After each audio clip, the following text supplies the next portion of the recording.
Can somebody please tell me what the is going on?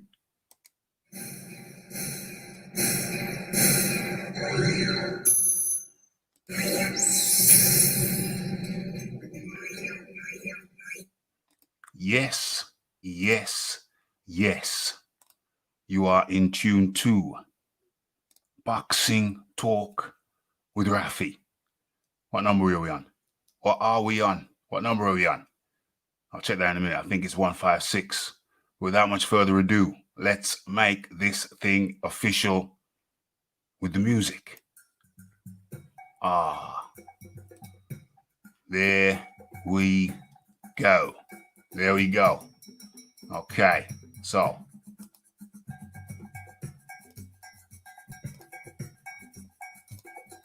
Okay, so. You are in, as a matter of fact, rat-tat-tat-tat, uno momento. Let's just make sure we do the sound check and everything is corpus-set. So let's go ahead and do that right now. Uh-oh. That's not the right window. Where are we? There it is. Boom. Boom. Boom. Okay. We are live. And let's just beautify this thing. Let's just beautify this thing while people come on in. While people enter. While people enter. Let's just get this thing beautified. Let's go through the beautification process. What's this here? Oh, boom. I got two notifications at the same time, but the most important one was this one. Boxing Talk with Raphie, 156. And yeah, we're back again. We're back again after last night. Last night was crazy. I don't need to tell you that or anybody who was here last night. It was a mad one. It was a mad one. But, okay, first things first. Let's get this thing in here. Let's get that out. And let's upload the picture we're using today. What's it called? Oh, yeah. Boxing Talk with Raphie, 156. And we're about to get into the finer details of what we have in store for tonight. Okay.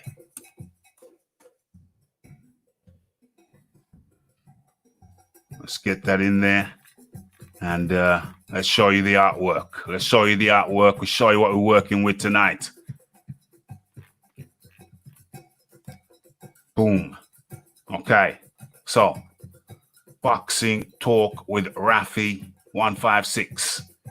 And topics we're looking at, some of the topics we're looking at tonight, the Mike Tyson streaming deal. We're looking at Frank Warren, that is. We're looking at Ruiz. We're looking at Dubois. We're looking at Joyce. And I've got another biggie.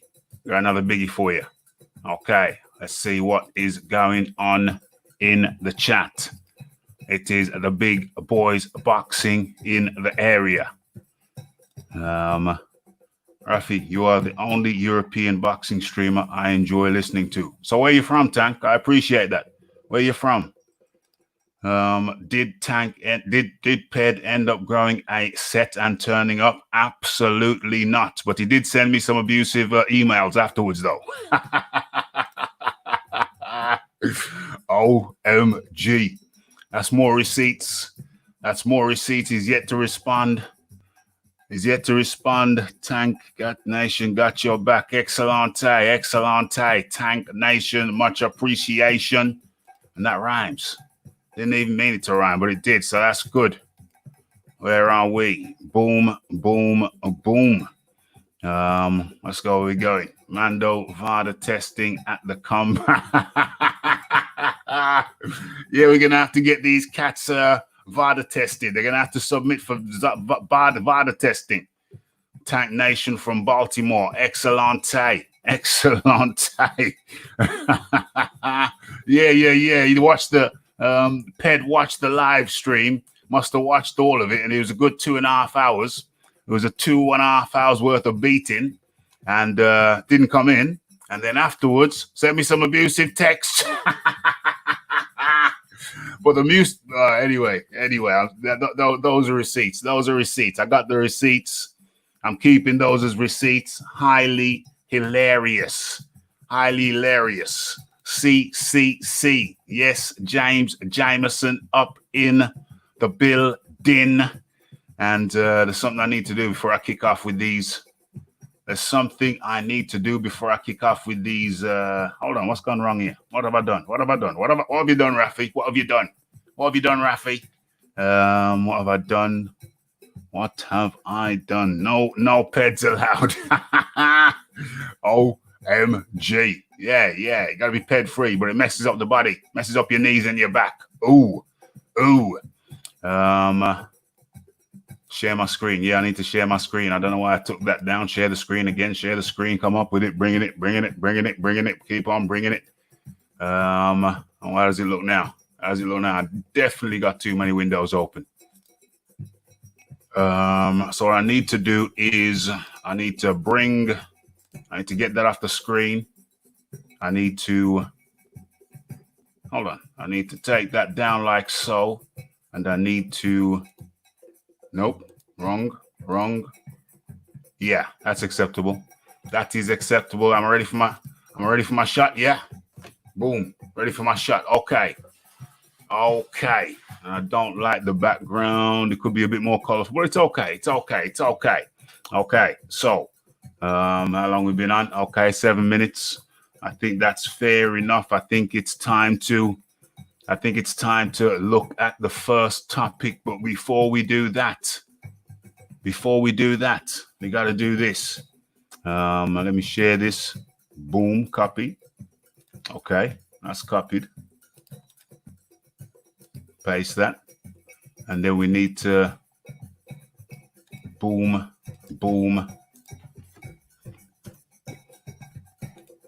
Get that in there.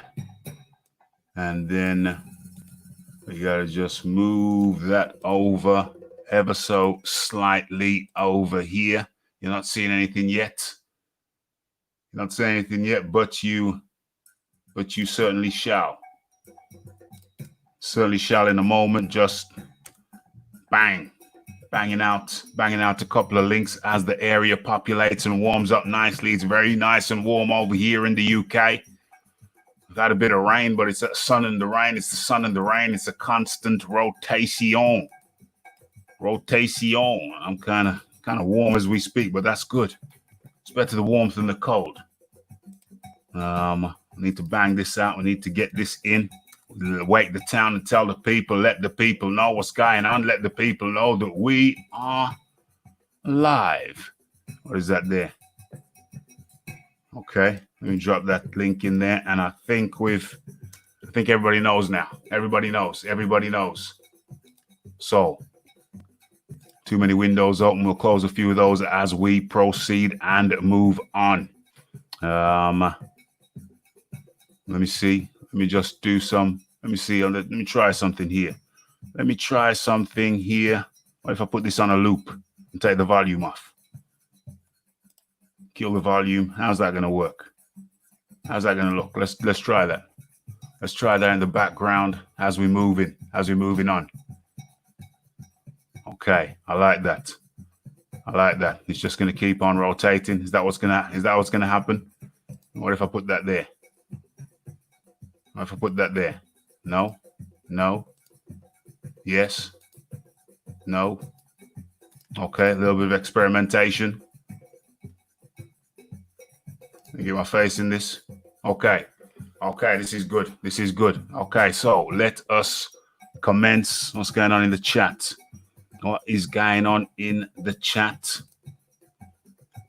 Okay, Baltimore, excellente. Down south guy.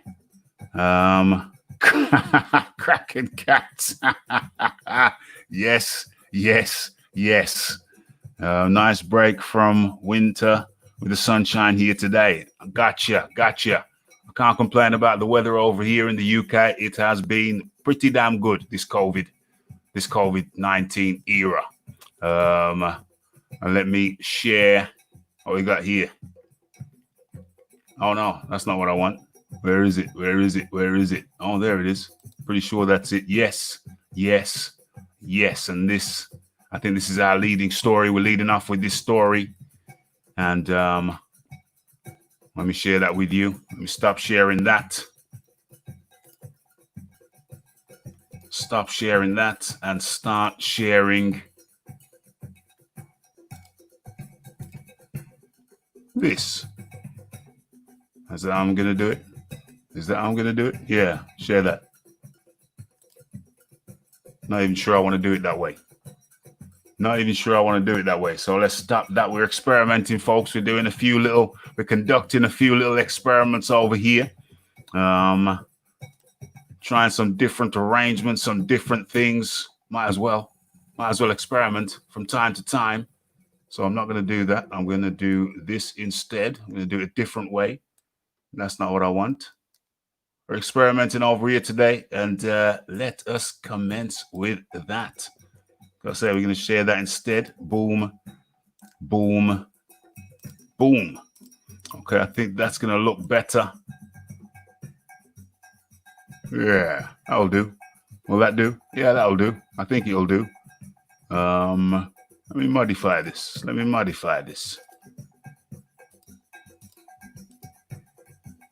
Nope.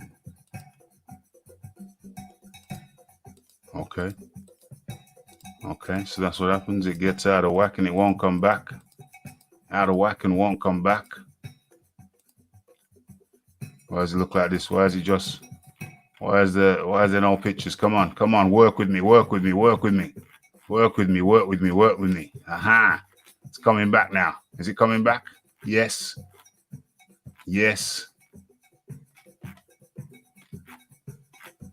No. Okay. We're going with it anyway. We're going with that. Okay. So we got that there. We got the report over here. Yes. Okay. So first things first. And the first story that we're kicking off with is a Mike Tyson story. Oh, first of all, hold on a second. Where are my manners? Let me go through the chat. Let me do the roll call. Aha, I've just seen my little friend. Say hello to your little friend. Let me just put this in there like so. And boom. Okay, so that's our first story. And let's just do a quick roll call and then let's get right on into it. Let me just put the link into the chat for anybody in case anybody wants to jump on. That's not it.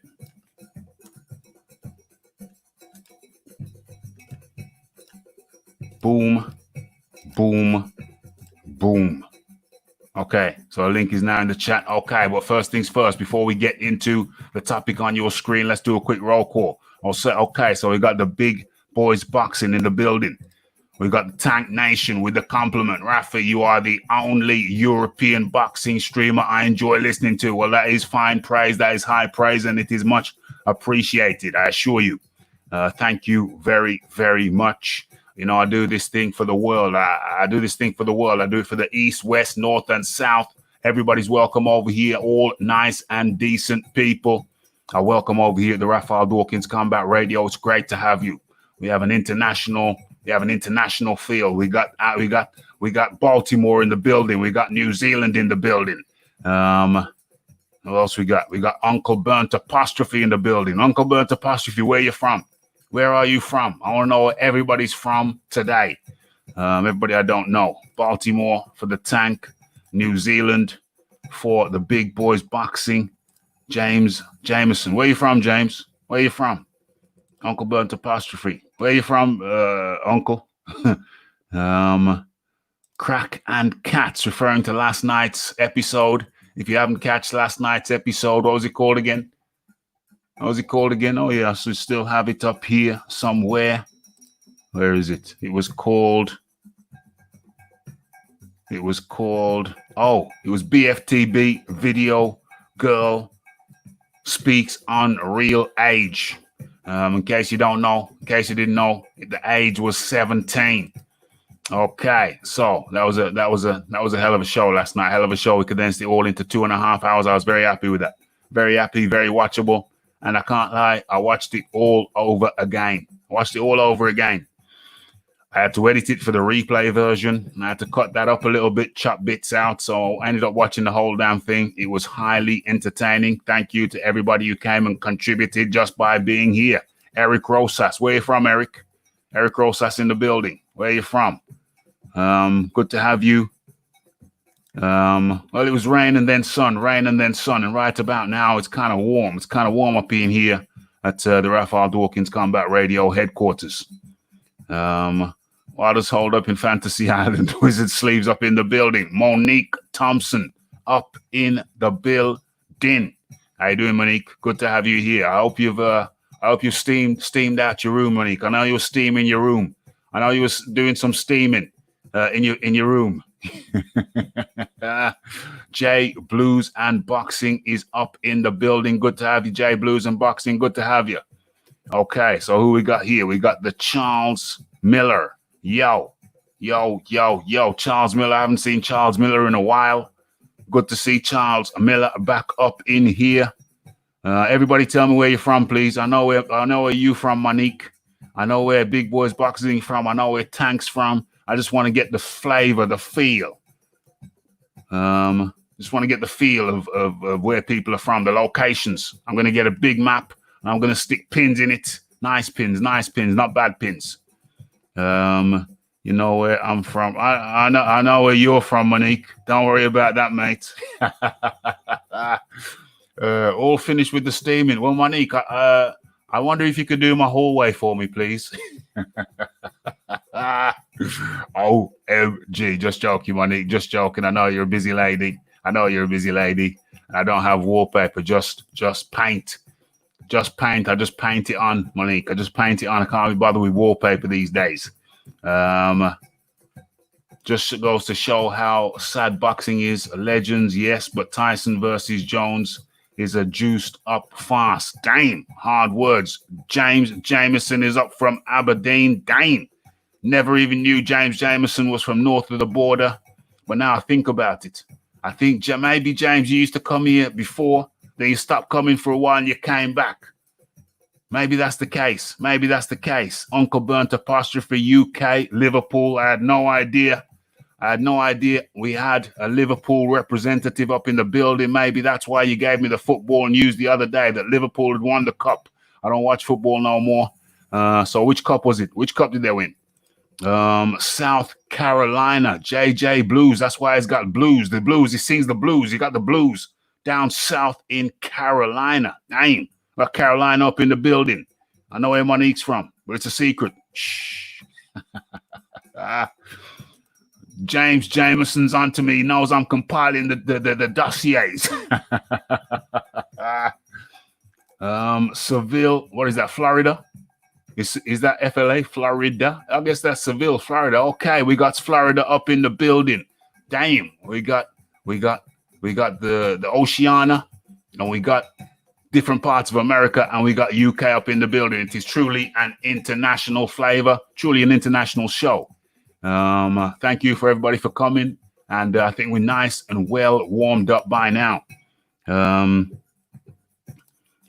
I found you a couple months ago. I like the vibe here. Damn. Excellente. Yes, excellente.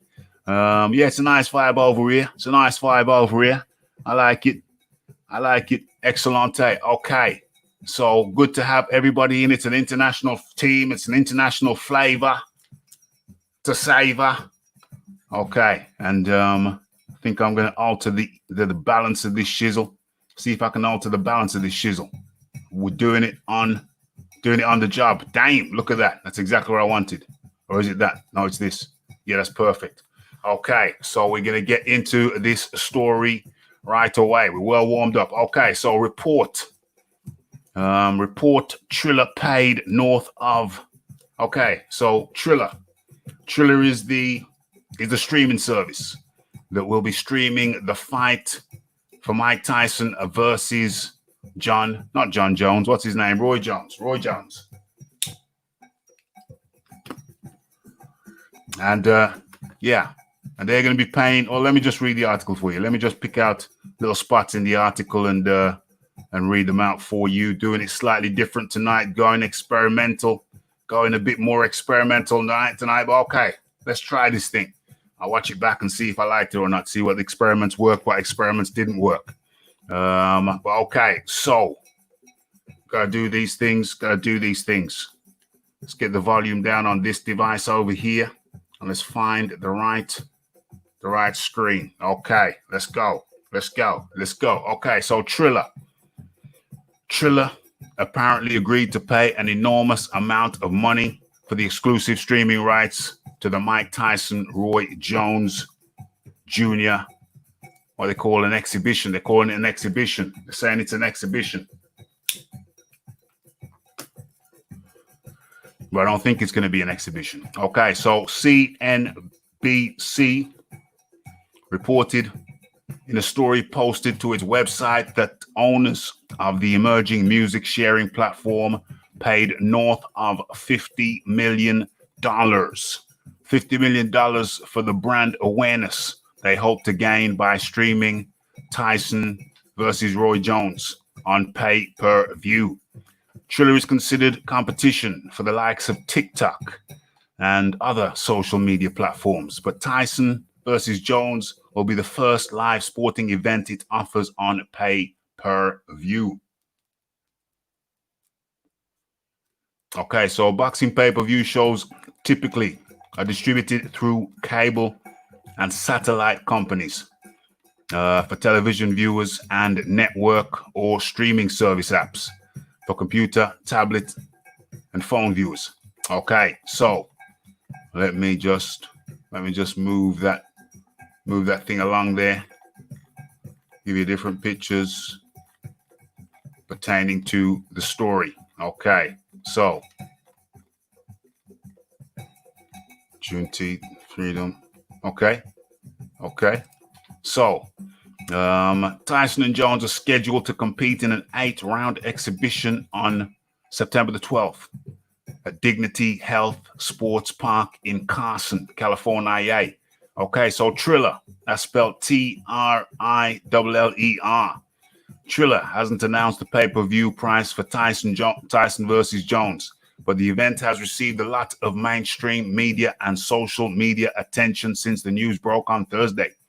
Tyson told TMZ that he's not getting anything for fighting Jones and that his compensation will all go to charity. Jones indicated to TMZ that he could make as much as $10 million if the pay-per-view sales are strong. As much as $10 million if the pay-per-view are strong. So let's call that $5 million then. Let's call that $5 million. If $10 million is a top line, then let's call it say $5. Say $5. Okay. So the former heavyweight champions will wear headgear, according to Tyson, and 12-ounce gloves. Okay, so that's sparring gloves. They're wearing sparring gloves. They're wearing the big gloves. Heavyweights wear 10-ounce gloves in official professional boxing matches. Is it, was I talking about 12-ounce gloves, or is it 18-ounce? I don't know. I guess that's Tyson's mother there, I have to assume. Is it? My mother in 1947. Jeez. Just saw this pic for the first time today. She's 20 years old. She grew up knowing Malcolm X, Miles Davis, and she knew the original Harlem Globetrotters. She was a first-class dresser. No wonder why I love clothes. I knew nothing about my mother. She never told me anything except what my dad told me about her later in life. She never told me anything except what my dad told me about her later in life. I'm proud to be the son of Lorna Mae Smith. Her roots are from Charlottesville, Virginia. But she lived in Bedford-Stuyvesant, 203 Franklin Avenue before DeKalb and Willoughby. She was a part of the swing era. Damn, that's a lovely, lovely picture. Tyson's mother. Okay, great. So I digress. Back on track. What's going on? What's going on in the chat? Let me have a look in the chat real quick.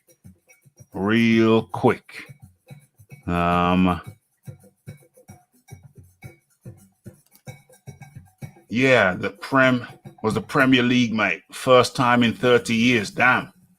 Kind of big for the club. Yeah, but nobody saw it. They didn't have no crowds. It's crazy. That's madness. But still, it's a trophy. It's a trophy. First time in 30 years. That's a big thing. Philip Carl Roberts up in the building. Okay, as we continue. Okay, so Andy Foster, the executive director for California State Athletic Commission, has emphasized to BoxingScene.com and other outlets that Tyson Jones shouldn't be promoted as anything resembling a legitimate boxing match. Foster has assured that the 54-year-old Tyson and the 51-year-old Jones will move around with each other, despite what Tyson and Jones have stated during numerous interviews since Thursday. Okay, so he's saying that they're wearing sparring gloves and wearing headgear, and they're absolutely not having a fight. But my question at this juncture is, how could you charge for pay-per-view for an exhibition match if they're not going to go for it? And perhaps they shouldn't go for it for health reasons at their age. But you're going to charge. Are you charging? You're charging pay-per-view for an exhibition, which is really going to be an exhibition where they're not going to be trying to win. I don't know. I don't know about this. I really have my reservations. I have severe reservations about this, Chisel.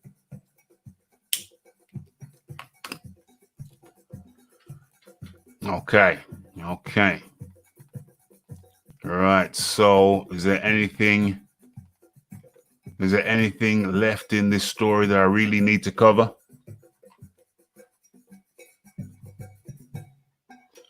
I don't think so.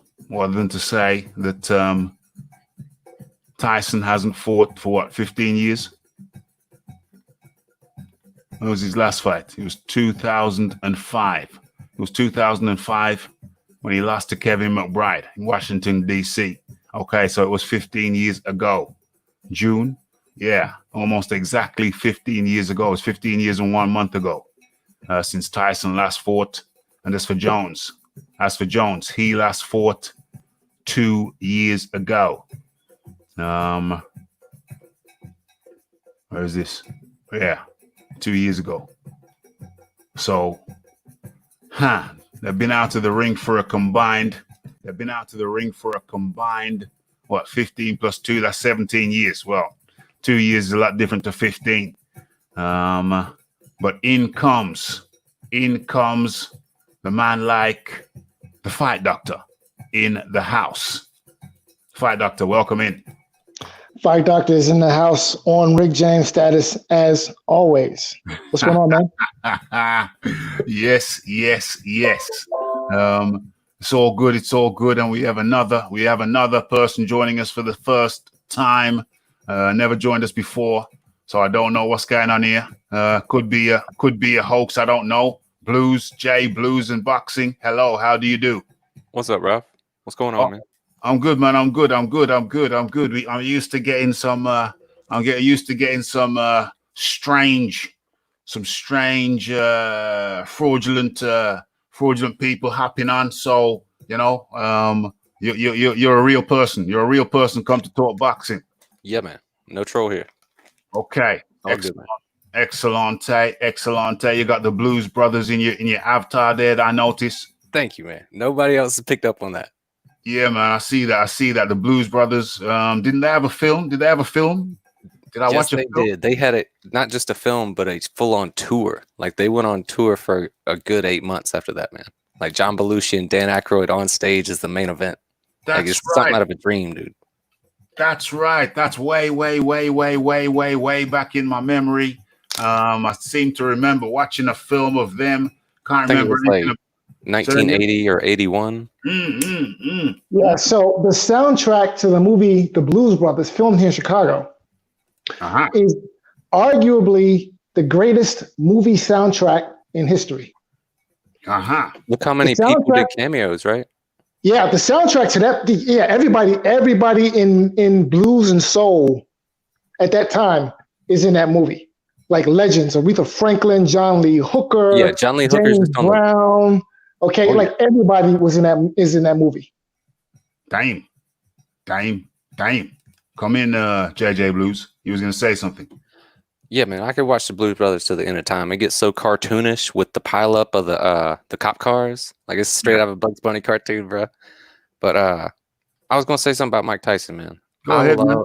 I love Mike, and it's taken him damn near 20 years, his whole life really, to get to this point of clarity. You know what I mean? Like he done let all the demons go, and his eyes are bright and wide open, and he has good things to say. He's not this creepy like deviant anymore. Like he's, if you know Joey Diaz is from the Joe Rogan. I know him well. I used to watch that show religiously when it first started. Dude, Tyson's like Uncle Joey now. He's like Uncle Tyson. I don't want to lose that shit. Like he could get one wrong punch to the top of the head, like a grazing punch, and he could be right back crazy again. Like none of this shit is worth it, man. Especially for Roy, bro. Like what? His chin's been gone for years, bro. I don't want either one of them to do it. You know what I mean? Yeah, I hear you. The Fight Doctor. What's your take on this situation? So, like, if this were actually a fight, then I could see, given the current climate, given the current lack of, boxing, I could see it being pay-per-view. But if this is a glorified sparring session, then why would anyone want to pay to watch two has-beens? Now, listen, Mike Tyson and Roy Jones Jr. are two of the best to ever lace them up. So I'm going to give them props, right? Yes. For who and what they are. But that was then, this is now. Okay? And why do I need to, I mean, what's it going to be, like a $20 pay-per-view? Okay, I wouldn't mind, $20, okay. But if they're talking like real pay-per-view money, if they're talking like $60, $70, $80 to watch two old dudes with headgear and 18-ounce gloves spar for 8 rounds. Yeah. Like, my response to that would be, give me some of that shit that you're smoking. Excuse my French. Okay. Really, seriously. So what would be in your view, Fight Doctor? What in your view would be a reasonable and acceptable level of pay-per-view figure? Like $10, $15. Because it's a sideshow. So being that it's a sideshow, look, let's be honest, right? Boxing, 90% of boxing is a sideshow. All right? Let's be honest. Because most of the fights that the promoters put on are showcase fights, and a showcase fight is just a fancy way of saying sideshow. Okay? Yeah. Gennady Golovkin's next fight is a sideshow. Let's be honest. Who's he fighting? Whatever guy he's fighting with like 5 knockouts, whoever the hell he is, it's a sideshow. Okay, because the guys, what's the line on that fight? Like 15, 20 to 1, whatever it is. I got you. So when the odds are that wide, sideshow. Yeah. So this is on the extreme end of that sideshow. So it's a sideshow. So you should, if I have to pay for it, then it should be sideshow price, $10, $15, to be completely honest. But I'm thinking they're probably going to, listen, it's the casuals who drive the business of boxing. All right. The people who don't know anything about the sport. So they'll see Mike Tyson, they'll see Roy Jones Jr., they'll have memories of Roy when he was Superman. They will have memories of Mike Tyson when he was the baddest man on the planet and, just basically needed some psychiatric help. Those names will, inspire those memories and those feelings that people had when you talked about Roy in his prime and when you talked about Mike in his prime. So the casuals say, oh, Mike Tyson, Roy Jones, I always wanted to see that fight. Sure, okay. And maybe the casuals won't necessarily be aware of exactly what's going to happen until it happens. So maybe the people who are promoting this, maybe they're banking on the, naivete of the casual fan. Mm-hmm. Whereas the hardcore audience, we know what the hell is going on. Yeah. I know what the hell is going on. This is a joke. I mean, seriously, this is a joke. Okay, so hold on, let me come in there. So Big Boys Boxing has said it's 12-ounce gloves with no headgear, 8 rounds, still not worth the full price. No, I think they're saying it's headgear. They're saying it's headgear. They're wearing headgear. They will be wearing headgear. Let me just go back and confirm that. JJ Blues, what are your thoughts and observations? At least it's not old man Holyfield with them tiny shoulders, dude. Like when he started putting out videos of him training and like, oh, I'm back. I'm like, please no. Like Tyson's 53, 54. Holyfield's damn near 60, man. Come on now. Yeah. I'm just glad it ain't. I'm glad it ain't a Vander, man. If this is gonna take place, I'm just glad it ain't him, bro. Because reinvigorated, the gods of war have awoken my ego, Mike. That's the last person he needs to be fighting is real deal, man. Yeah. My position on it, mixed emotions. If you said to me the two guys in the 50s are coming back, I'd say, please don't. Just chill. Just do some exercise. Keep your brain cells. Your brain, your health is the most important thing in the world. Health, without health, it don't matter how much money you got. Without health, you got problems. So health is number one thing, the number one most important thing in the world, the health of the individual, the health of the individual's partner and children, etc., family. To compromise that, to compromise the health or to risk the health, on one side of me, the selfish part of me, let's see it again. And the sensible part of me says, no, come on, please. And maybe that's the compromise. Maybe the compromise is that they've promised to have an exhibition where they go light and go easy with each other. But two competitive guys like that, no, I'm sorry. I can't see two competitive guys like that going. Man, I remember I've got a memory I'll never forget. I'll never forget as long as I live. We were doing cross country running when I was a kid, school. We're doing cross country running, and we stayed as a bunch. The whole of us stayed as a bunch.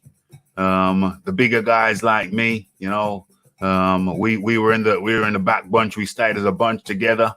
The little guys, the little light guys, they sprinted away, and obviously they were ahead of us. But the bigger guys like myself and a bunch of others, we kind of jogged at a nice steady pace, just enjoying ourselves, nice and mellow. And then as we were about 200 yards from the finish line, one guy just broke away, left the group. It never crossed any of our minds. I think the PE teacher was with us. This was at school. And he said, get him. Because everybody knew, you dirty, sly little rat, you little rat. And even the teacher said, get him. So we all started sprinting after him, but we didn't catch him because he broke away. He got the lead. And we were jogging together as a group, and he sprinted away, and he won out of the back group, out of our group.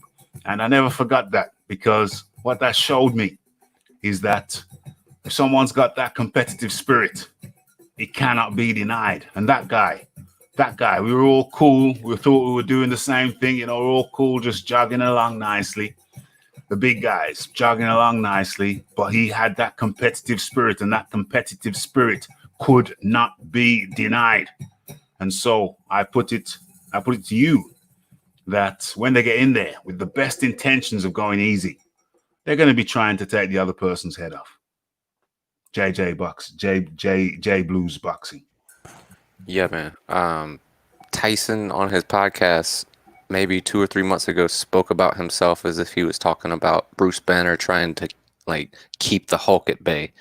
He says sometimes he's got to keep that person down. He can't let him out because hell will come with him. He says sometimes I miss him though. Sometimes I feel like a bitch. Sometimes I want to go back to being that person, being that monster, and being that conqueror. Like that's you'll never turn that off. You know what I mean? Like especially someone like Mike or Roy. You listen to either one of them talk. That's the whole thing is I'm gonna get you back. Like Roy's whole thing is like I'm gonna get my lick back. You get a lick on me, I'm getting my lick back and then some. So you can never turn that off, man. They'll be fighting like they'll be wanting to fight as long as they can walk. Of course. So how much would you be prepared to pay for pay-per-view? What's the acceptable range? That's not a pay-per-view though. You know what I mean? It's a freak show. Yeah. So you got buy it? Are you gonna buy it? I will stream it illegally. I have a rule on pay-per-views. Khabib Nurmagomedov, they asked him like, how often you pay for pay-per-view? He said, never paid, man. Never paid. You don't pay for pay-per-views. Not me personally, no. Okay. Okay. So that's another angle. The people who don't pay, Fight Doctor, you're prepared to pay what you said, $20, $15, $20. I think we don't get charged much for pay-per-view over here, so they'll probably hit us with a full whack of 20 pounds. What's that? $22, $23. Hopefully it should be a 10 pound. You know what? Let's be honest about it. Let's cut the crap. If it's 20 pounds over here, people are buying it. If it's 20 pounds, UK people in the chat, would you pay 20 pounds for this exhibition? Yes, I say yes. If it's 20 pounds over here, which is kind of normal pay-per-view price, people are buying it. That's the full whack. And I think the people, what this streaming thing are going to do is let me read this thing. I heard one of Paul's brothers is on the undercard against the basketball player. Sounds like trash to me. Irrelevant fights to incite casuals. Yeah, well, it's a casual affair. But I think every boxing channel will be watching that. Every boxing channel will be watching that fight. There's no doubt in my mind. I think it's going to sell. It's going to sell. And I put it to you. It's being spoken of as perhaps being the biggest pay-per-view of the year. I'll go to the Fight Doctor with that one. Yeah, that's crazy. The thought that this could potentially be the biggest pay-per-view of the year. That's just sad. You know, it's a sad indication of where the sport is. This is one of those times where I'm just left speechless. I mean, what do you say to something? I mean, this fight is a joke. I mean, listen, boxing, I consider boxing, I've always described boxing as a sport that it's in my mind, it's analogous to being in love with a $2 whore. Damn, $2? $2? Yeah, $2. Okay. $2 over there? $2? $2. Okay. Damn. These last $2. Damn. That's a very reasonably priced. Carry on. Because boxing will always break your heart, no matter what. And this is one of those instances where I'm just completely and totally heartbroken. Okay. If you guys want to fight, then fight. Why does it need to be an exhibition? I don't understand that. You know, I mean, I would be inclined to look at this as being a little bit less of a sideshow if there were a real fight, you know, and I don't see why it can't be a real fight. You know, I mean, Roy's, Jones's brains may be a little scrambled, but I mean, Mike should be a little well preserved. I mean, he didn't take a tremendous amount of punishment in his career, you know, but I mean, let's be honest.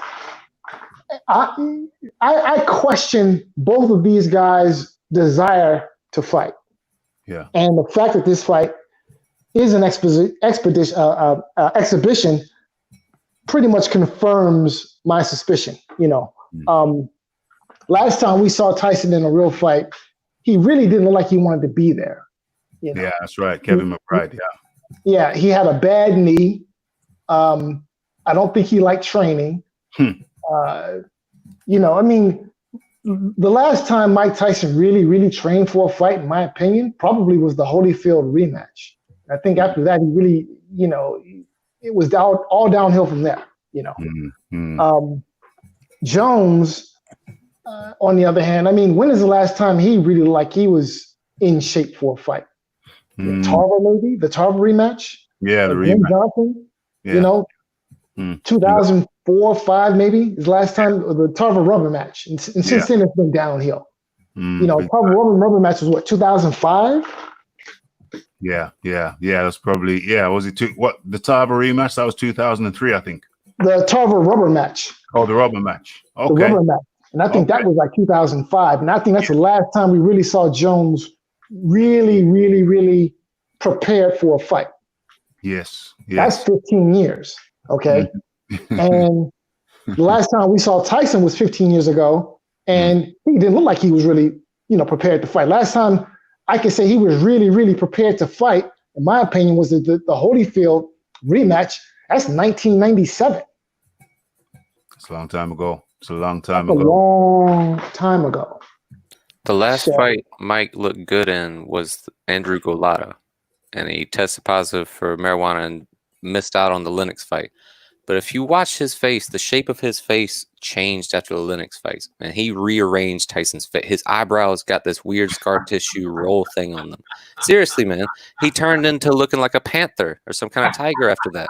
Like his face was cut up; it had shape before the Lennox fight. Yeah, he took more abuse in that fight than his whole career. Stacey McKinley, old trainer from the Crunk Gym back in the day. He trained Samuel Peter as well. He said that was the worst day of his life, the Lennox fight. He said Mike was so just zomboed out on antidepressants. How are you going to get into a professional boxing fight, when you're all doped up and dumbed down and zonked out on antidepressants, man? Like, you're going to have no real explosion. Yes. Almost 18 years, almost 18, 19 years for both of them to go back to a performance where they looked good. Jones' last fight where he actually looked like Roy Jones was against Ruiz. That's a long ass time ago, man. This, you know what? With all this talking, it's just whetting my appetite to see it even more.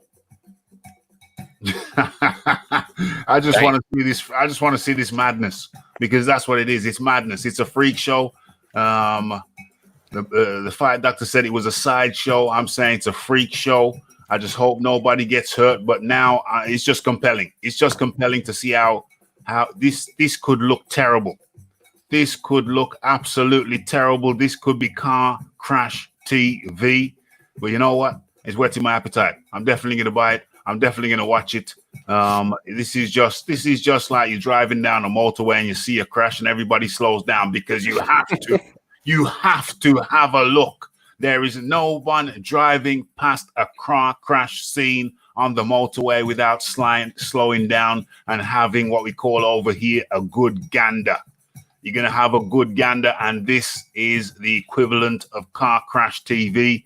The only difference is we're going to have to pay for it. I'm going to pay for it. I'm going to be live. I'm going to be doing a live for it. A lot of people are going to be doing lives for it. Everybody's going to be watching. That is going to be the highest selling PPV of the year. That's what I'm saying. That's my prediction. You heard it here first, folks. You heard it here first. That's my prediction. It's going to be the highest paying. It's going to be the highest selling PPV of the year. Whatever cost, whatever the price it is, I hope they don't go crazy, or else it's going to be the highest free streamed pay-per-view of the year, depending on the price. If they do it right, then fine. If they do it wrong, then they're going to lose out. They need to be smart, price it low, and sell out probably the biggest pay-per-view in years, not just this year. Mark my words. If anybody's got any last sentence they want to top it up before we move on to the next topic, the fight doctor.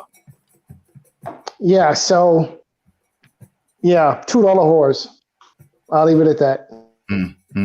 Yeah, they get more than $2 though. Get more than $2. They've gone uptown. They've gone in. They've had a shower. They've had a bathe. They've cut the scars off or whatever, covered that with makeup. They got some clothes from I don't know what Yves Saint Laurent, whoever Coco Chanel, Coco Chanel. They got the shoes from Jimmy Choo's. They got the handbag from Fendi, and they're gonna get paid for this one. So the $2 days, no, it ain't gonna be $2 for these guys. They're gonna get paid. And it seems like Mike Tyson's come out of bankruptcy or whatever because he's saying he ain't even gonna touch the money. That's going straight to charity. And I actually believe this Tyson. I don't believe the other Tyson when he said it, but I do believe this Tyson when he says it. Your final words on this topic, J Blues Boxing. Ever since Mike has become Toad Mike, like he did the Toad and he had the spiritual awakening, like that's the Tyson, that's the custom motto Tyson. You know what I mean? That's the original Tyson coming back and reclaiming himself, man. Like at the end of all this, no matter what happens, I just don't want that shit to go away because he's become what he's always meant to be, man. Yeah, I agree. He's reached a happy place. And hopefully he remains in that happy place. Okay, so we've chopped that up, we've diced that up, and that was the report. Triller paid north of $50 million for Tyson Jones PPV streaming rights. So a lot of people are going to get rich off that. Do they get their money back? It's only rumored they paid $50 million. They could have hiked up the price, agreed, pretend that it's $50 million, but it isn't just to make the thing look even more prestigious to people and more appealing. Is that a real figure? I don't know. They might get burnt with that figure. I don't know, but only time will tell. And so we're gonna come out of that story right there, move that to the side, move that to the back. That's taken care of now. And let's look at the next big thing that's on the list. Let me get through this now. Okay, we're gonna go to that. We're gonna go to that one before we go to the other one. Okay, and I think I'm gonna share my screen on this one. Why not? Stop sharing that. Start sharing this. Boom, boom, boom. Okay, let me see what you guys are seeing now. Okay, so let's go on to this size-wise. So hopefully you guys can actually read it on the screen. Okay, that should be good enough. Let's have a look. Yeah, I think that's good. We could go one notch higher. Okay, go for overkill. Let's see how it looks. Yes. Okay, so as you can see, the title of this piece is from Frank Warren, and he warns that Dubois Joyce could be postponed yet again. It's crazy how many times this fight's been postponed, but it looks like a possibility. That it could be postponed again, but let's get into it. Let's see what he says. Let's see what Frank Warren says. Okay, so Frank Warren, promoter of heavyweight contenders Daniel Dubois and Joe Joyce, caution that their anticipated showdown may be postponed for a third time. Where are we? Third time. Okay, so the fight was initially scheduled to take place on April the 11th, but then postponed to July the 11th due to the coronavirus pandemic. It was postponed once again as the pandemic has continued to play out from July 11th to October the 24th. Okay, there we see both combatants. We saw Joyce just this weekend gone.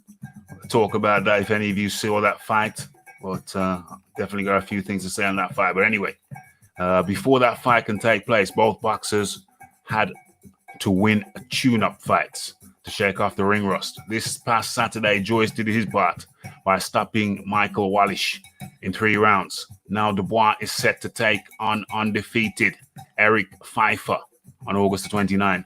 Oh, that's interesting. I didn't know there was so much of a big time gap.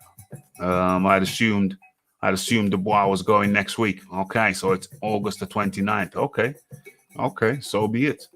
Okay, the October date will depend on the restrictions in terms of the amount of fans that are capable of attending the event. If the amount is small, then Warren will postpone the fight to a later date. Damn. You may get 3,000 people in a 20,000 seat arena, but that's going to look awful. You're not going to be allowed to sit next to each other. You got to spread them all around the arena. 1 meter distance around you, and you're sitting in a seat, and it's not just either side of you. It's in front, it's behind you. So that means only 20% of the seats can be sold, Warren said to Talk Sport. I want to fill it.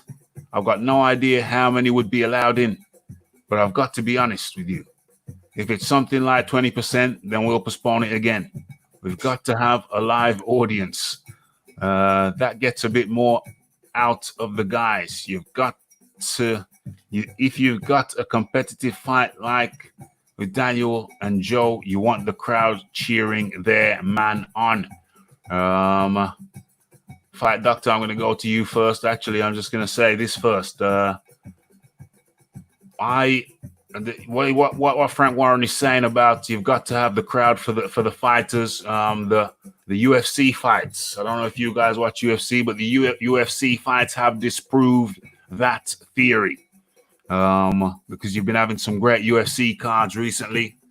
In lockdown down there in Abu Dhabi Fight Island, UFC Fight Island, and we've seen some absolutely cracking fights.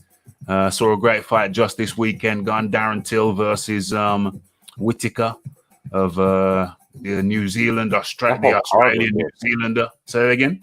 That whole card was good. The whole card was good. It was a great card. It was a very enjoyable card from top to bottom. I mean, it was a brilliant card. I'll say, as goes far as I say, brilliant. That was fought behind closed doors. They even had like an old man legends fight with Shogun and Minotaur. Nogueira. Or not Minotaur, but Nogueira, yeah. So the UFC fights have disproved the theory that you can't have great fights. We've had some great fights in the UFC, and I don't see why it should be any different for boxing. How would Frank know? He's never been through this before. Nobody's been through this before. So how can he say you can't have a great fight behind closed doors? You can't say that. There's no evidence to suggest that. In fact, there is evidence to suggest the contrary. So I think it's really down to the money. The money, stick to the money, Frank. You're right on the money side. Just stick to the money side, because that's what it's all about. It's the money, and I understand. I totally understand. So the Fight Doctor, your observations on that? Real quick, have you ever watched like National Geographic or like some nature channel where they're showing the underwater divers and they're showing like this shark or this really big like carnivorous fish, and you look underneath the belly of this fish and it has these little smaller fish that attach themselves and like attach themselves to the bottom of this big carnivorous fish, and they just ride around the bottom sucking whatever it is that they can from the bottom of this fish that does all the work and does all the hunting, and well, that's a promoter. Okay, that's your typical promoter, right? Yeah. The fighter does all the work. The fighter does 90% of the work, really. The fighter does all the heavy lifting, the important work, right? And the promoter essentially is the little tiny fish that attaches himself to the bottom and rides out the boxer until he's no good. And once the boxer is no good and can no longer provide, he disassociates himself from that fighter and finds another one to latch onto. Yes. With no regard whatsoever for the fighter's safety, well-being, or what's in his or her best interest. Just all out for himself. That's Frank Warren. Yes. On the tree of life, the promoter is below an earthworm. Okay? All right? He's below an earthworm. You know. Of course, there's money to be made. Okay? Mhm. The UFC has already proven this. I mean, they're doing pay-per-views like at least one a month. They are. You know? They're doing cards like damn near every weekend. Damn near. They are. Pretty much So- every weekend for a time being, yeah. Yeah, so they're doing cards every weekend. They're doing pay-per-views at least one a month. Mm-hmm. Like, since this whole COVID-19 businesses has jumped off, I've bought like at least 2, possibly even 3 UFC pay-per-view cards. Mm-hmm. I'm not even a UFC guy. Uh-huh. Okay, so that should tell you something. Yeah. So for Frank Warren to let that nonsense come out of his mouth, basically lets you know exactly where he's coming from. All right, Mm-hmm. and where he's coming from, it's a hole in the ground with a manhole cover. Right, that's where he's coming from, because he's full of horse hockey. He's full of manure. That doesn't make any sense. I mean, that makes no sense. All right, now. If his argument is there isn't as much money to be made, then sure, that's a given. But if his argument is there isn't enough money to be made, then I suspect that what he really means is there isn't enough money for me to make. Yeah. That's what that means. Okay. Totally. Yeah. Totally.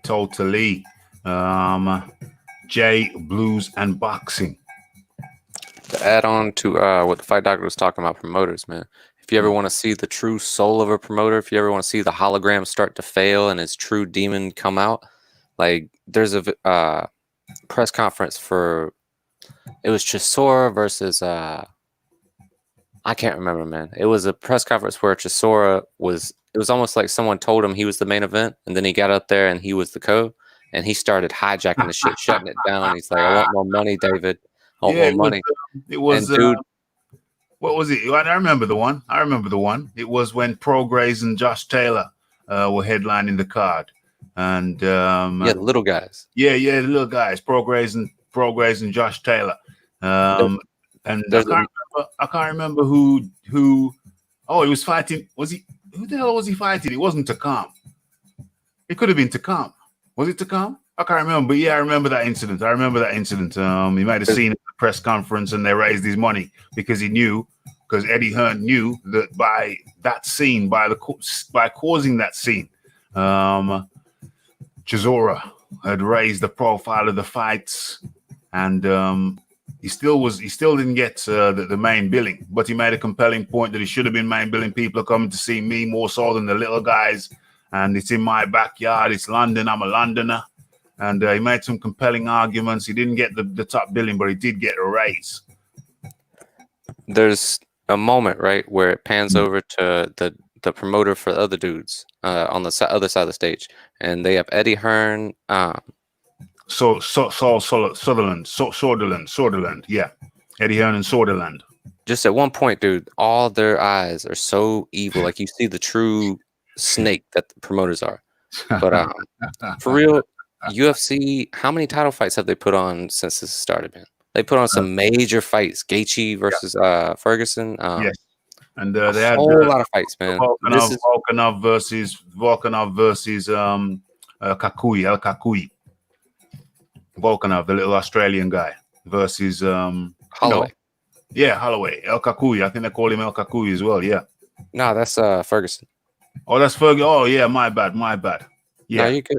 It's just selfish though, because they can put on huge boxing fights. They just don't want to. They're choosing to withhold the best fights and give you scraps. Really, I mean, seeing Virgil Ortiz the other night was good, but who was he fighting, man? Like it was all him the whole way. It was all him. The Fight Doctor. You got any final words on this before we move along? Yeah, no, just like I said, earthworms, leeches, the fish that attach themselves to the bigger fish that are doing all the real work. I'm just not a fan of any promoter in boxing. None of them. The way that they have done fighters traditionally has been criminal. Absolutement. Mr. Squiggly. Mr. Squiggly up in the building. Who else has joined us? Colin Matheson, Lisa Bayliss. Lisa Bayliss is in 99-degree heat. OMG. Lisa, I hope you got a big fan. Remember the fan man who came down in the Holyfield versus Bowl fight? I hope you got a big fan like the fan man had. You need one hell of a big fan, Lisa. Better you than me. OMG. Okay. So, what is this? James Jameson says promoters are below traffic wardens. Oh dear. Okay. Mr. Squiggly, hello. How are you guys today? Mr. Squiggly, we're doing good. We're doing very, very good. We're chopping through these topics. We're going through these topics like the clappers, as they say. So let me move on. What was that? That was about Frank Warren. Bricked up. Frank Warren. Okay. So since you guys have had your say on, I want to play this thing. There's a clip that I got. This is very appropriate, but I've had so many warnings recently. You know what? Discretion is the better part of valor. I'm going to do that as a video and see if it gets copyright. Leave it alone in the background. See if the copyright strike comes up on it before I upload it. Okay, so I'm going to leave that. As a video. Raphie, would you ever rejoin the boxing voice? Well, thing is that I don't actually harbor any bad feeling towards the boxing voice because, you know, I'm a man. When I go somewhere to learn. And even though you may have seen a brash demeanor, I may have seen brash over there. That was necessary for the environment. You have to change to the terrain. And so, you know, I was more brash over there because they were more brash over there. So I had to adapt to the environment. But I'm actually quite a mellow guy. Do you know what I'm saying? But I do change according to the terrain. So I've got no hard feelings over there. I went over there and I learned a lot. I learned a hell of a lot. I soaked up everything. And some of the things I learned, some very simple things that I learned over there, I implement them over here. Whereas a fool will go somewhere and say, yeah, I know it all already, and they miss out on the opportunity to learn. But I learned a lot. Over there, a lot of small things. And if I were there longer, I could have learned even more. So my time over there was valuable and precious, and it has aided me when I left there and went solo. So I have zero hard feelings over there. To me, it was a big laugh. It was a learning experience. And so I've got no hard feelings with them guys over there. I wouldn't have no problem of doing the occasional cameo over there. You know, if he reaches out to me, says, Raph, will you come and do some cameos every now and then? Of course I would. Why not? Increases the visibility. It increases the visibility of this show. And also it gives those guys something, because I was big value over there. And they know that. So, you know, they got to have love in their hearts for the Raphie. So, yeah, as for cameos, yes. Full time, absolutely not. I got my own shizzle, plus I work for a living, so I don't have time for that. Cameo appearances, for sure. No problemo. Lisa Betty says, Raph, I have plenty of air conditioners. I'm good. Okay. I'd hate to think of you sweltering away over there too much. But that's good. Glad to hear that. More beef stew. Well, beef over there. It was beef over there. Raphie is the new Steve Bunce. Steve Bunce is a presenter over here in the UK. He's kind of like a Mr. Boxing. Raph, I've seen a story the other day that the legendary boxing coach Nassim Richards passed away. Very sad. He was an awesome trainer. Yeah, absolutely. It's very sad. He was only in his 50s as well. So that's crazy. You know what I'm saying?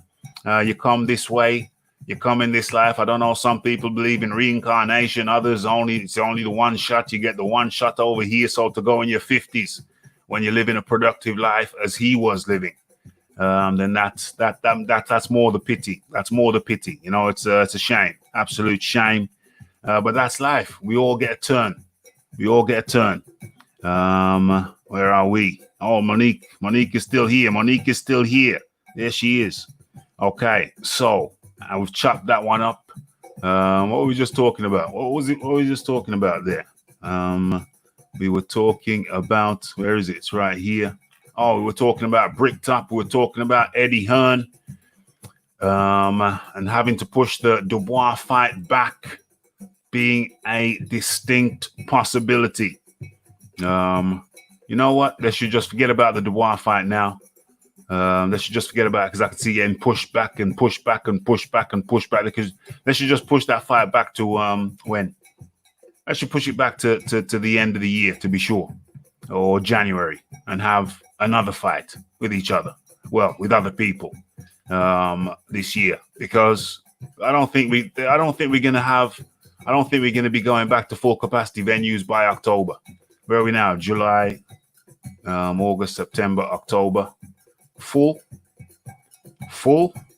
No way. I can't see. No way. Even 50% would be what? 50%? I can't even see them doing 50%. I can't even see it being 50%. What is it now? They're talking about 20%. The most I can see coming back now is maybe 40%, and that's a push. The most I can see in October is 40%, and that's a push.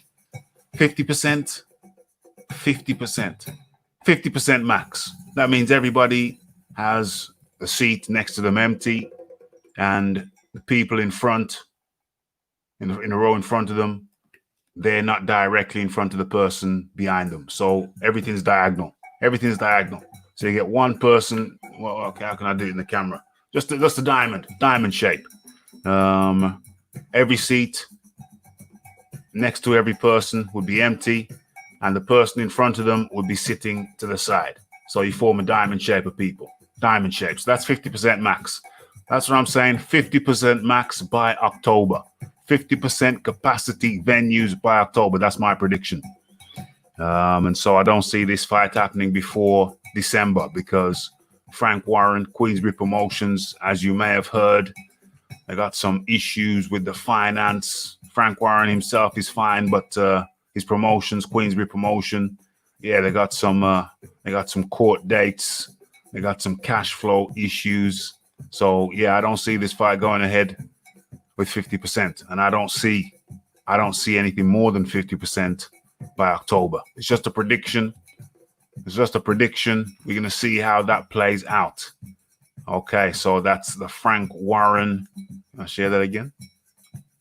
People see the headline before we move on. Let's do that. Let me see the headline before we move on. And that's the headline. Frank Warren warns that Dubois Joyce could be postponed again. And as we finish with that topic, I may as well ask, did you guys see the Joyce fight? Joyce versus Wallish over the weekend?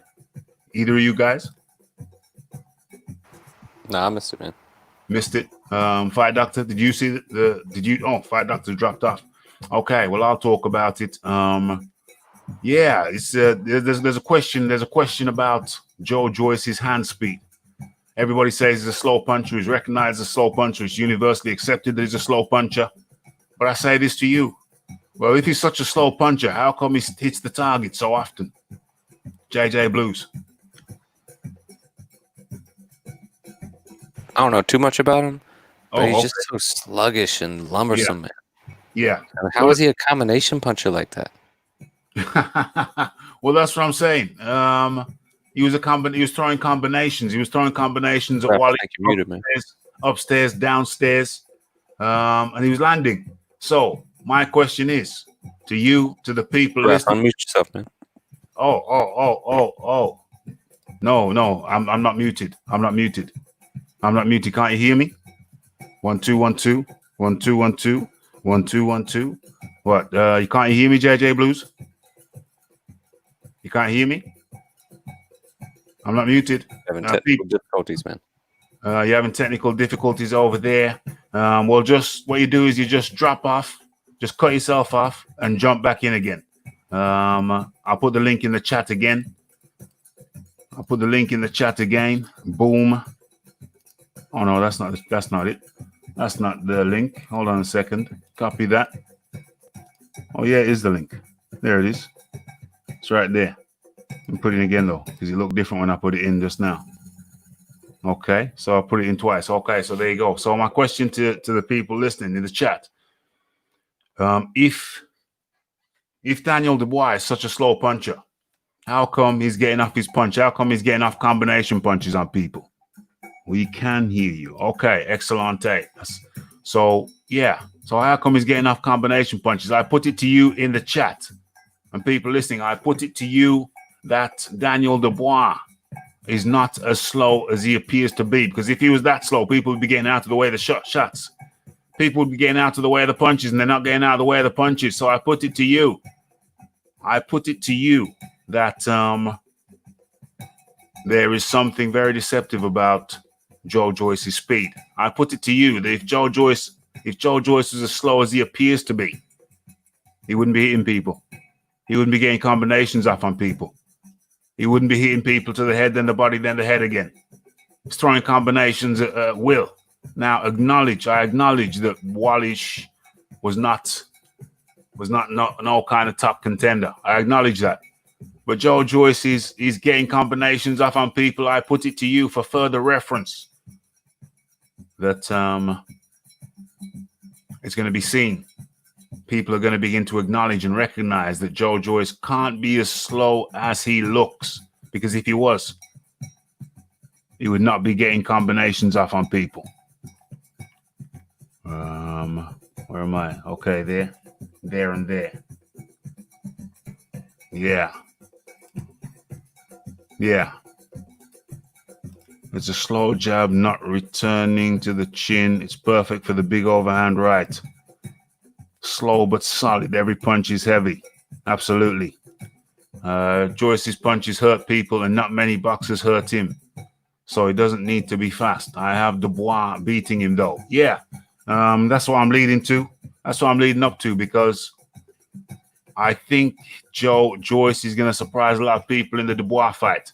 I think Joe Joyce is going to touch up Dubois more than people expect. And people are going to be very, very surprised. Bear that in mind. Everybody's saying he's slow now, but he touches people upstairs and downstairs. Heavy-handed. So I put it to you, it just ain't as slow as people think. Yeah, it's just people are going to be surprised when they see him in against Dubois, when he's touching Dubois. You can say, well, how can he be slow when he's touching the guy? The reason is he's not actually as slow as people think he is. Yeah, hard to avoid. Well, he's got some decent accuracy. He gets his punches in. He's tall and rangy. That's what makes his punches hard to avoid. Well, if he was so slow, his punches wouldn't be hard to avoid. If somebody's slow, their punch is not hard to avoid. So I put it to you that this slow Joyce thing,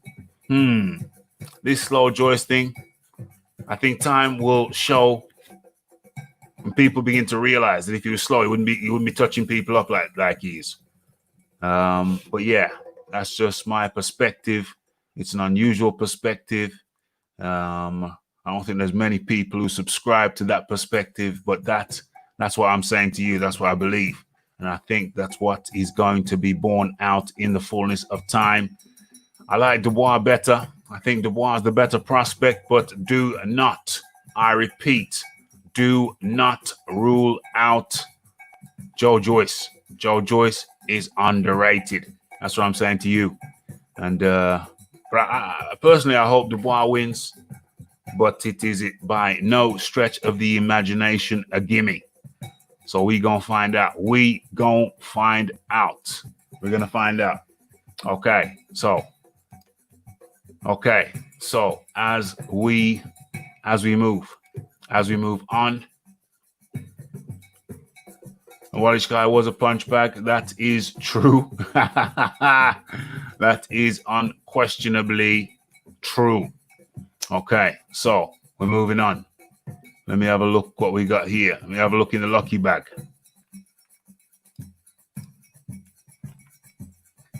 Okay, we ain't doing that. I ain't doing that.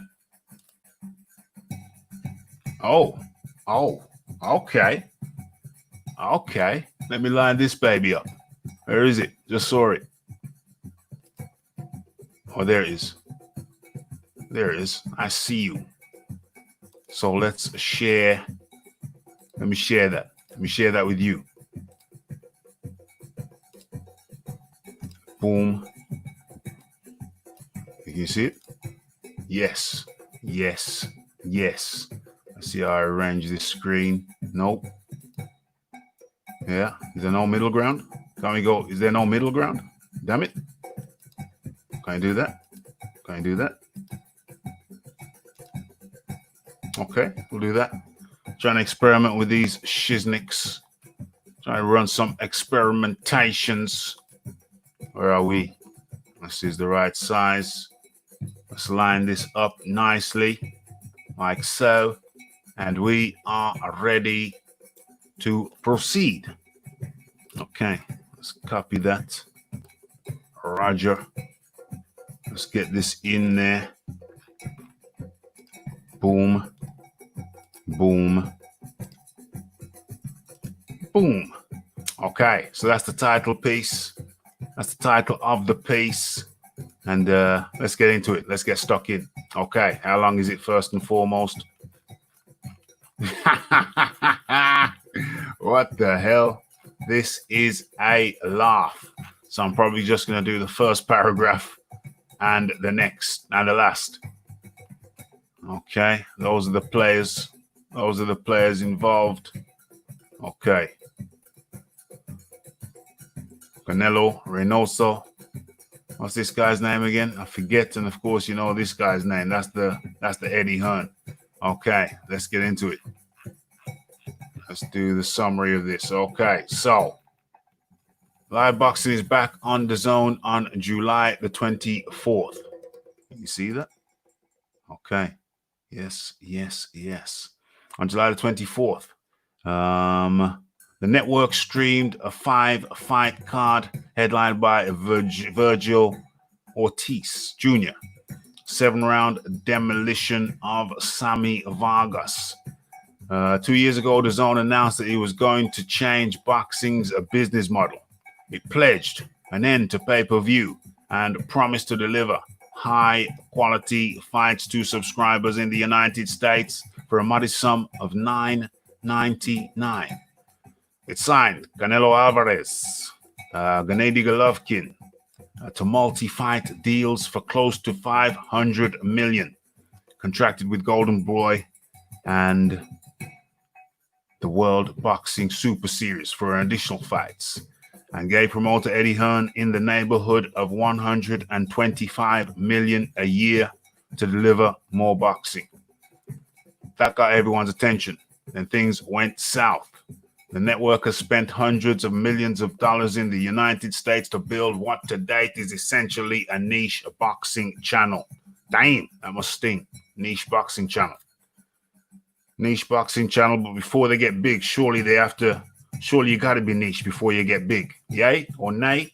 Any business graduates in here? Everything's small. Everything starts off as a niche, does it not? Does it not?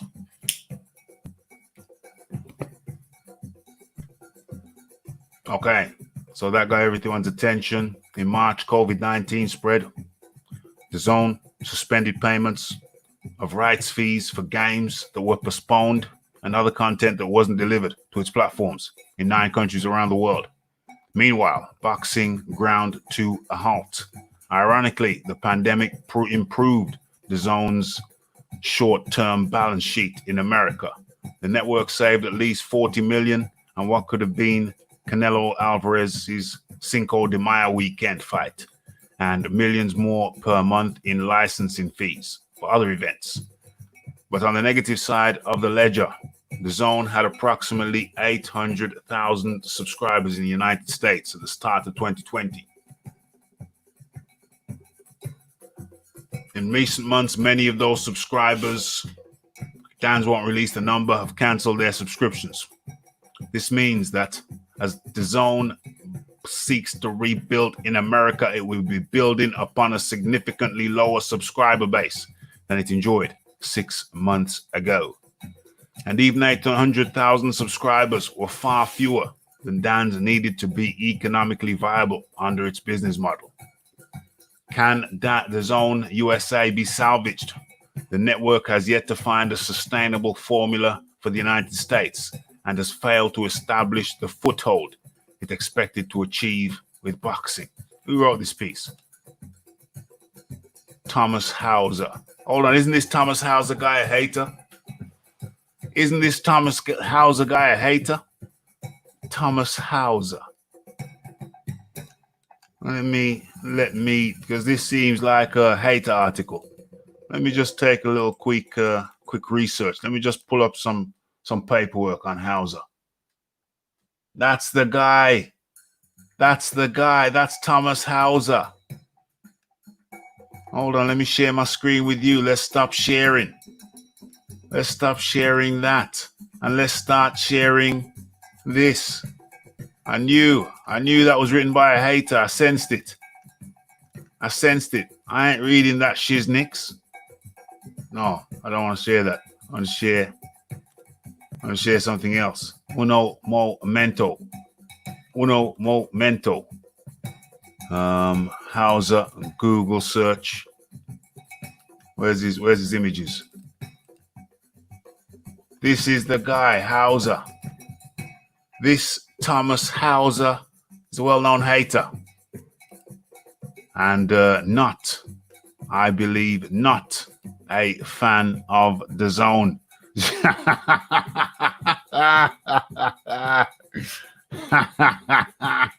Sherlock Raphie strikes again. I was going to read that hate piece, but now I'm not. I could sense it was a hate piece. It was just hate. No. And then I had to look at who wrote it. And of course, I remember the name. The name struck a bell. The name rung a bell. This is Thomas Hauser, the hater. He's the one that reported that Dillian White had tested, there was an abnormality with his test, stirred up the ruckus. That should have been private and confidential.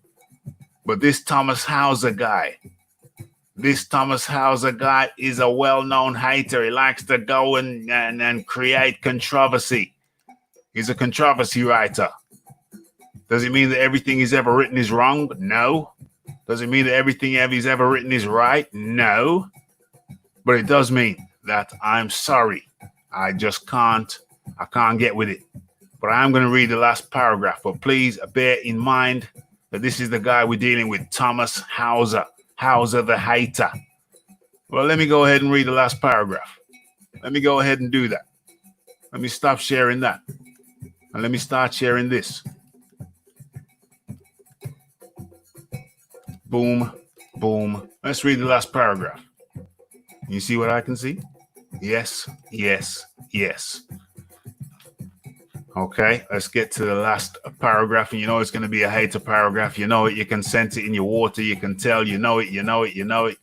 You know it. Where's the last paragraph? Okay, let's do the last paragraph. Okay. As recently as a year ago, everyone in boxing industry had its eye on Dazn to see what would happen next. Now Dazn is often little more than an afterthought in conversations about the future of boxing. There's a lot that still has to be decided internally at the network.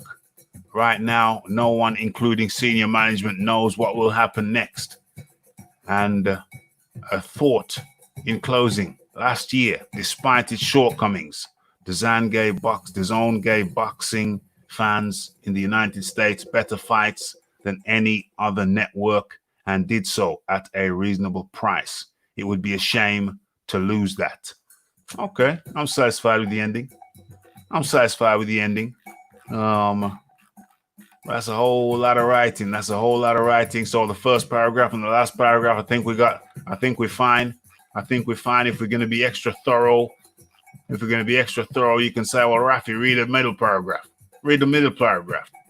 Yeah, let's read the middle paragraph. Gennady Golovkin.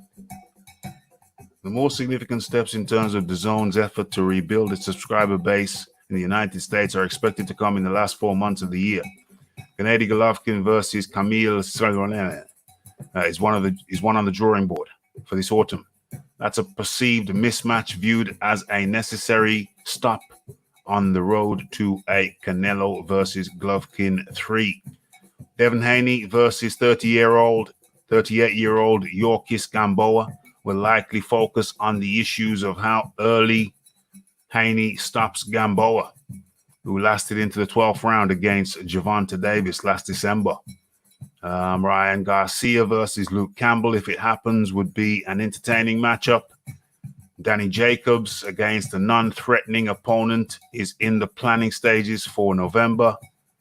If things go as hoped, Canelo and Golovkin will face off in conjunction with Cinco de Mayo weekend next year. But Canelo Golovkin 3 is in danger of moving past its sell-by date. Yeah, okay. Maybe it's not so bad.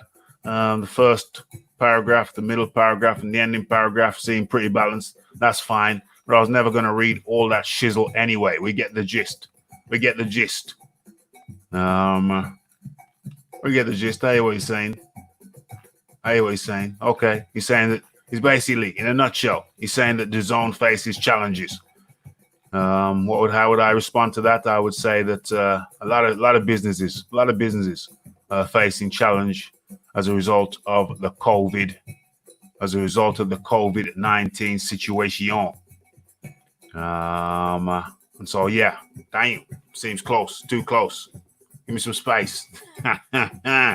Okay, so where are we? Never heard of him. Never heard of her. I want Joe Joyce chewed up and spat out. Curry's spat out like Gorman was. Dang, that's hardcore. Canelo versus Triple G. No, I don't care to see it. I think that Golovkin won the first one. Canelo may have edged the second one, but they didn't give it to Golovkin the first time around. If they'd have done the right thing, they'd have given the first one to Golovkin because I believe he won that one. They're possibly giving the second one to Canelo, and the third one would be more interesting. It'd be one piece. It'll be the rubber match, but they spoiled it by robbing by not awarding Golovkin the win, which I felt he obtained. So they spoiled it all. I don't care about no Golovkin 3. Golovkin Canelo 3. I don't care. What's the point? They'd never let Golovkin win. The only way Golovkin could win was by knockout. And you know it's going to happen in Vegas. You know it's all. You know exactly what it is. You know, I had Dan for a year. I didn't renew my membership. Didn't think they showed enough big fights, in my opinion. Well, at that kind of price, how can you really go wrong? The Fight Doctor has returned. The Fight Doctor. How do you do? My bad. Had some technical difficulties, so my apologies. No problem at all. I think we're talking about Dazn. What's next for Dazn? They're talking about what's next for Dazn. It's difficult, but it's difficult for everybody out there. We've just been through COVID. I can answer that question. What's next for Dazn? Bankruptcy. I knew that was coming. Without question. I mean, so when is the last time Dazn put on a fight anybody actually wanted to see? That's a good question.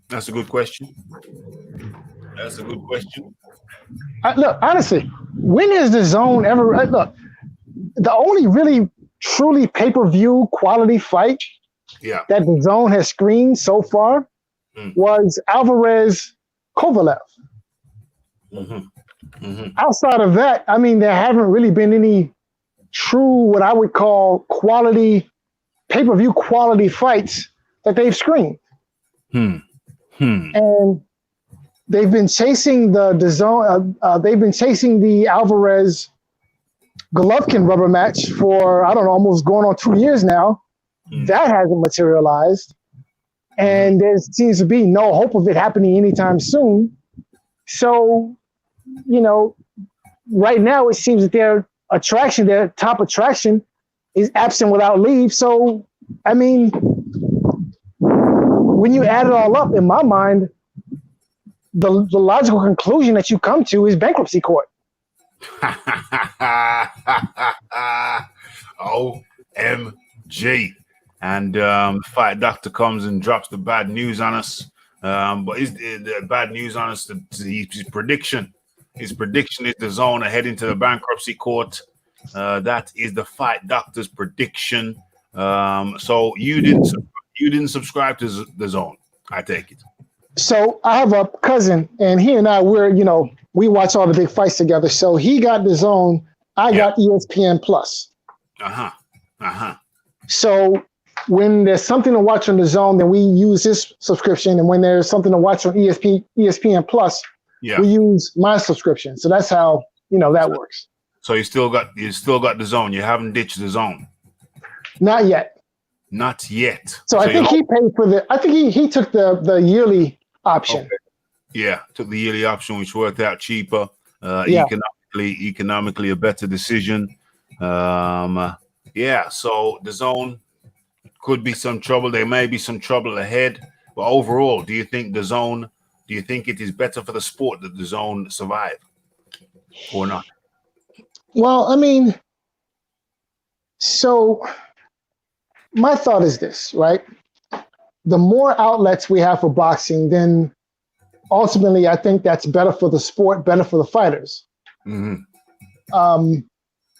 So as long as Dazn wants to, hand out big paychecks for having done nothing, like in Alvarez's case, I mean, honestly, they're paying the guy $35 million a fight for having fought essentially nobody. Yeah.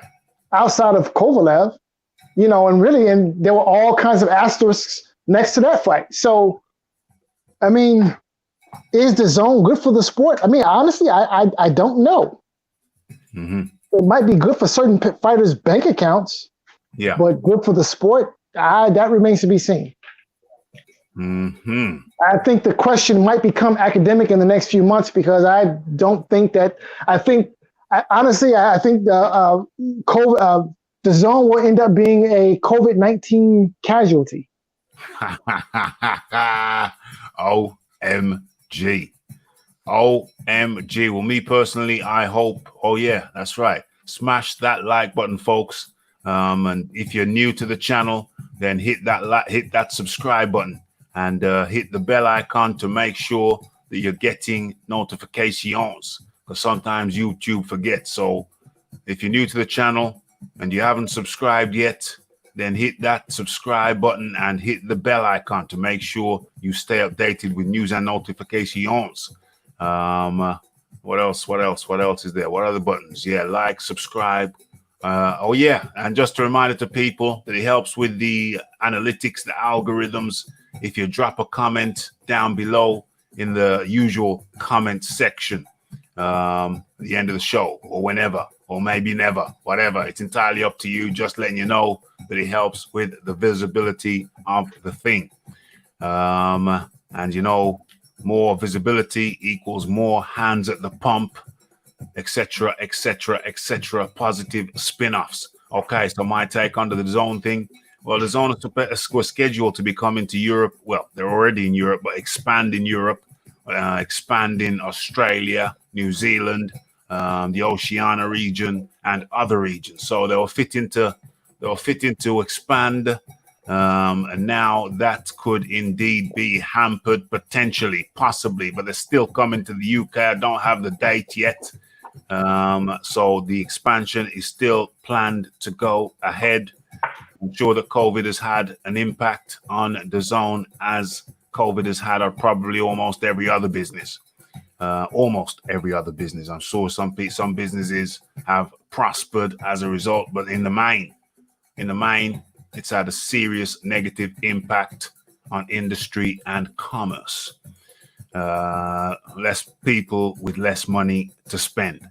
So, of course, there's going to be knock-on effects to Dazn, and not just Dazn, but other content providers, boxing content providers. So, of course, there's going to be a negative impact. Lou DiBilla spoke about it just the other day. But overall, I think Dazn could be and should be positive for the market. So, based on that, I hope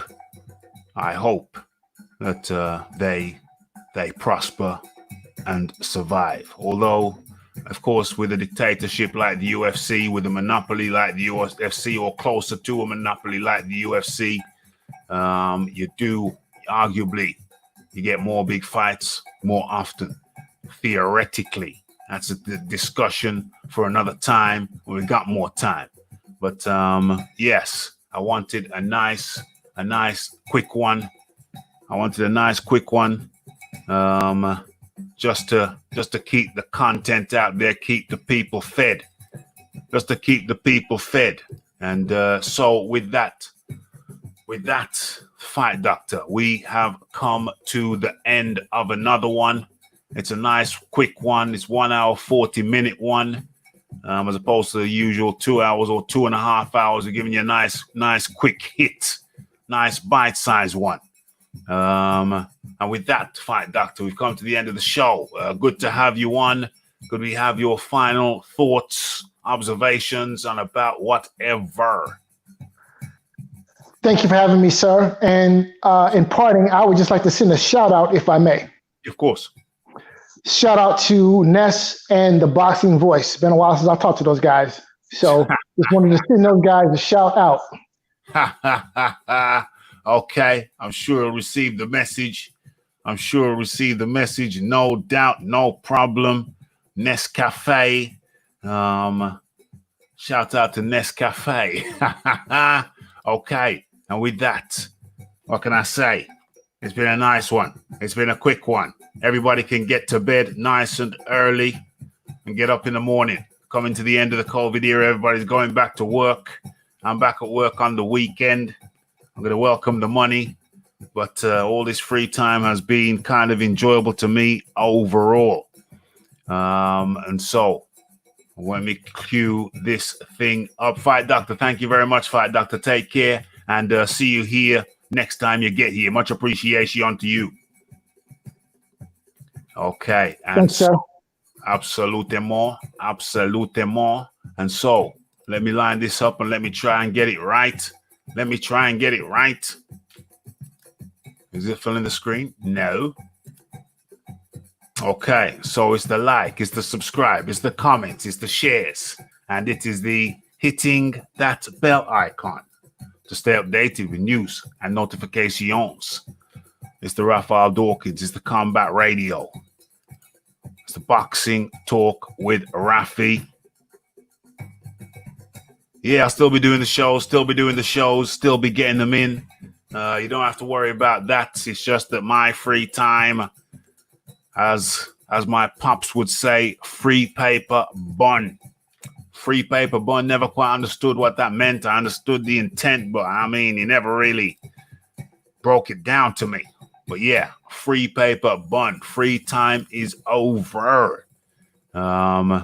So there's nothing. What else is there for me to say? Oh, Georgie Porgy in the building. Remind everybody to smash that like button. Smash that subscribe button. Follow me on Twitter. Don't forget about the live shows Mondays, Wednesdays, Fridays. It's the Boxing Talk with Raphie. And the only thing left for me to say is blessed.